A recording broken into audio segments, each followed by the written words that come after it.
Iran मशरिक़ वस्ती में बहुत ही तेज़ तरीन जवाब दे रहा है और अमेरिका को जवाब देने के साथ साथ उसकी बहुत सारी एयर बेसेस जो मशरिक़ वस्ती में हैं उनको निशाना बना रहा है। और अगर आप आदाद व शुमार जमा करेंगे तो आपको अंदाज़ा होगा कि पिछले 24 घंटों के दौरान 11 अमरीकी एयर बेसेस पर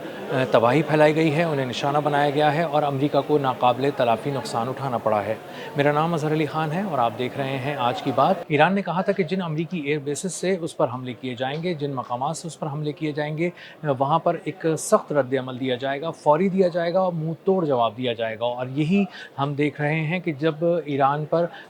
पूरी रात बमबारी की जाती है मुख्तलिफ़ एयर बेसेस से, मुख्तलिफ़ मकामात से जहाँ पर अमेरिका ने अपने कदम जमाए हुए हैं, तो वहाँ पर ईरान दिन के वक्त एक बहुत बड़े हमले लॉन्च करता है, ड्रोन अटैक्स करता है, बैलिस्टिक मिसाइल के अटैक्स करता है और बहुत तेज़ तरीन और नए किस्म के मिसाइल उसमें इस्तेमाल कर रहा है, जिससे बड़े पैमाने पर अमरीकी एयर बेसेस पर तबाही फैल रही है। और इसीलिए हमने देखा कि कुवैत, बहरीन और उर्दून की एयर बेसेस पर जहाँ पे अमरीकी मफादात हैं, वहाँ गैर मामूली नुकसान पहुँचाया गया है, बड़े पैमाने पर तबाही फैलाई गई है। सबसे पहले ज़िक्र कर लेते हैं कुवैत का, जहाँ पे अमरीकी एयर बेसेस पे जो हमले किए गए हैं, उसमें communication system, radar system, MQ-9 reaper drones के जो हैंगर्स हैं उनको निशाना बनाया गया है और वहाँ बड़े पैमाने पर तबाही फैलाई गई है। अभी तक बहुत सारी तबाही के बारे में दावा ईरान की जानिब से जो किया गया है, अमेरिका ने उसको अभी तक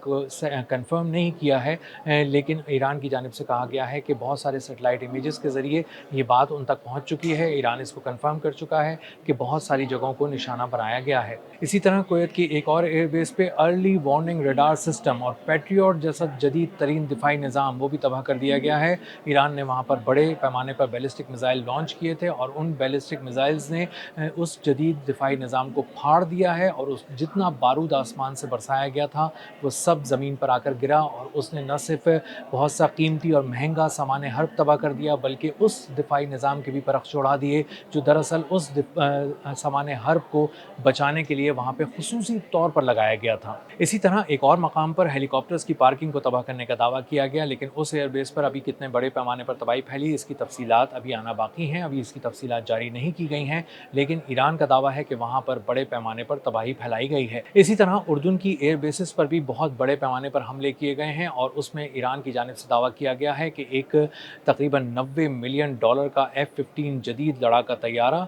जो एक फ़ख्र समझा जाता है, जो एक गुरूर समझा जाता है अमेरिका का, उसकी फ़िज़ाई बरतरी का सबूत के तौर पे उसको पेश किया जाता है, उसको भी तबाह कर दिया गया है। बहरीन में 2 ऐसे मकामात को निशाना बनाया गया है जो इंतहाई गैर मामूली अहमियत के हामिल हैं। पहले तो एक एयरबेस को निशाना बनाया गया, शेख ईसा एयरबेस के बारे में बताया गया कि वहाँ पर हमला किया गया है ईरान की जानिब से और वहाँ एयर डिफेंस सिस्टम को तबाह किया गया है, वहाँ पर एक पैट्रियट सिस्टम को भी तबाह किया गया है और कम्युनिकेशन और रडार सिस्टम और वेयर हाउसेस को नुकसान पहुँचाया गया है और ये नुकसान खासे बड़े पैमाने पर किया गया है। इसी तरह बहरीन में एक और मकाम पर एक हमला किया गया, लेकिन ये हमला बिल्कुल मुख्तलिफ किस्म का हमला था। ये क्रूज़ मिसाइलों के ज़रिए किया गया हमला था जिसमें मल्टीपल क्रूज़ मिसाइल्स फायर किए गए और वहाँ पर वो कामयाबी से जाकर उन्होंने अपने हदफ को निशाना बनाया और हदफ कोई मिलिट्री बेस नहीं थी, बल्कि हदफ था अमेज़न वेब सर्विसेज जो एक $multi-million टारगेट था और टेक्नोलॉजी टारगेट था और जिसको तबाह करने से एक बहुत बड़ा पैगाम पूरे मशरिक़ वस्ती में, ख़ासतौर पे खलीजी ममालिक में गया है कि वहाँ पर जो टेक्नोलॉजी की सरमायाकारी है वो अब गैर महफूज हो चुकी है और वो जो अरबों डॉलर की सरमायाकारी इस पूरे खित्ते पर बरस रही थी, अब अमेरिका और दीगर जो सरमायाकार वहाँ के बिज़नेस ग्रुप्स हैं वो यहाँ को इसको गैर महफूज समझकर अब यहाँ पर बड़े पैमाने पर जो एक सरमायाकारी कर रहे थे वो अब उससे गुरेज़ करेंगे और ये सरमायाकारी के लिए एक बहुत बड़ा धचका जो टेक्नोलॉजी सेक्टर के अंदर थी उसको करार दिया जा रहा है। इसी तरह आबनाए हुर्मुज़ की सूरत हाल भी खासी ख़राब हो चुकी है, वहाँ पर तेल की तिजारत रुक चुकी है। 2 ऑयल टैंकर्स को निशाना बनाने का दावा किया गया है, उसमें से आग के शोले भी बुलंद होते रिपोर्ट किए गए हैं और बताया गया है कि वो इस हद तक तबाह हो गए कि उसके अमले को उन जहाज़ों से उतरना पड़ा और उसको खाली छोड़कर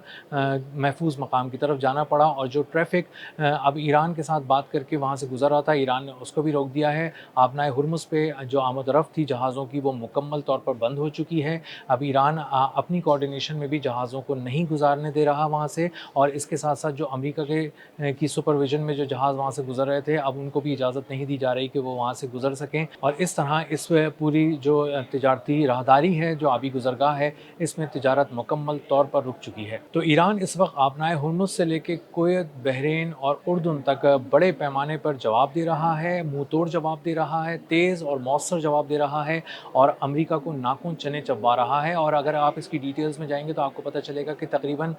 5 ایئر بیسز ایسی تھیں جن میں کویت میں صرف حملہ کیا گیا، 4 ایئر بیسز ایسی ہیں جہاں بحرین میں جن کو نشانہ بنایا گیا، اور اردن میں 2 ایئر بیسز کو امریکہ کی نشانہ بنایا گیا اور وہاں پر بڑے پیمانے پر تباہی پھیلائی گئی۔ جو امریکی حکام ہیں وہ ایران کے حملوں سے بہت زیادہ پریشان اس لیے بھی ہیں کہ ان کا کوئی دفاعی نظام اس کو نہ صرف دیکھ نہیں پا رہا بلکہ پڑھ بھی نہیں پا رہا اور بتا بھی نہیں پا رہا، اور اسی لیے پوری جو دفاعی تہیں بچھائی گئی تھیں، کم از کم 3 ڈیفنس لیئرز ان کے پرخچے اڑ چکے ہیں، ان میں میزائلز پینیٹریٹ کر رہے ہیں، اور نئے طرز کے جو حملے ایران کر رہا ہے اس نے امریکی فوجیوں کو پریشان کر دیا ہے، اور امریکی فوج اس بات کو ماننے پر مجبور ہو گئی ہے کہ ایران جو اب بیلسٹک میزائل کے حملے کر رہا ہے یہ بالکل نئی نوعیت کے حملے ہیں۔ اس سے پہلے جس ایران کو امریکہ جانتا تھا، اس ایران کے بیلسٹک میزائل بالکل سیدھے سیدھے آتے تھے اور اپنے ہدف کو نشانہ بناتے تھے، اور ان کی ٹریجیکٹری سیدھی ہونے کی وجہ سے کئی ایسے میزائل تھے جن کو انٹرسیپٹ بھی کر لیا جاتا تھا، تباہ کر دیا جاتا تھا اور ہدف سے پہلے ہی انہیں روک لیا جاتا تھا۔ لیکن یہ جو نئے طرز کے حملے ایران کر رہا ہے اس میں بیلسٹک میزائل اپنی ٹریجیکٹری پوری کرنے سے پہلے فائنل سٹیجز میں منور کرنا شروع کر دیتا ہے، گھومنا شروع کر دیتا ہے اور اپنی رفتار بھی بڑھا لیتا ہے، جس کی وجہ سے نہ صرف ریڈارز اس کو پڑھ نہیں پاتے، دیکھ نہیں پاتے اور جج نہیں کر پاتے، بلکہ دفاعی نظام کو یہ سگنل ہی نہیں دے پاتے کہ تمہیں کس وقت انٹرسیپٹر فائر کرنا ہے۔ اس لیے $15 ملین کا میزائل ایک ایسے وقت پر فائر کیا جاتا ہے جب اس کو فائر کرنے کا کوئی فائدہ ہی نہیں ہوتا، اور اس کے چند لمحوں کے اندر آ کر وہ بیلسٹک میزائل جو ایران کی جانب سے فائر کیا گیا تھا وہ اپنے ہدف کو تباہ کر دیتا ہے، اور ساتھ ساتھ اس دفاعی نظام کے بھی پرخچے اڑا دیتا ہے جو دراصل بہت سارے قیمتی اثاثوں کو بچانے کے لیے وہاں پر محفوظ کرنے کے لیے رکھے گئے تھے۔ امریکی حکام اس بات سے بھی پریشان ہیں کہ ایران نے اپنے جو بیلسٹک میزائل کا جو ایک پورا پروگرام ہے اس کو نئی جدت بخشی ہے، اس کو پھیلا بھی دیا ہے، اس کی اسٹوریج کی کیپیسٹی کو بڑھا دیا ہے، مختلف جگہوں پر اس کو پھیلا دیا ہے تاکہ کسی ایک جگہ پر حملہ کر کے اس کے تمام قسم کے میزائلز کو تباہ نہ کر دیا جائے۔ اور یہ اس لیے بھی حیران کن ہے کیونکہ ایران امریکہ کے ساتھ اس وقت جنگ کی حالت میں ہے، اور جنگ کی حالت میں انوویشن کرنا، اسٹوریج کیپیسٹیز کو بڑھا دینا اور اس کے علاوہ لاجسٹکس کی سپلائی کو بحال رکھنا یہ ایک بہت بڑا چیلنج تھا جس پہ ایران نے بہت آسانی سے قابو پایا ہے، اور اب وہ مختلف مقامات پر، مختلف ملکوں میں، مختلف ایئر بیسز پہ اپنے حملوں سے امریکی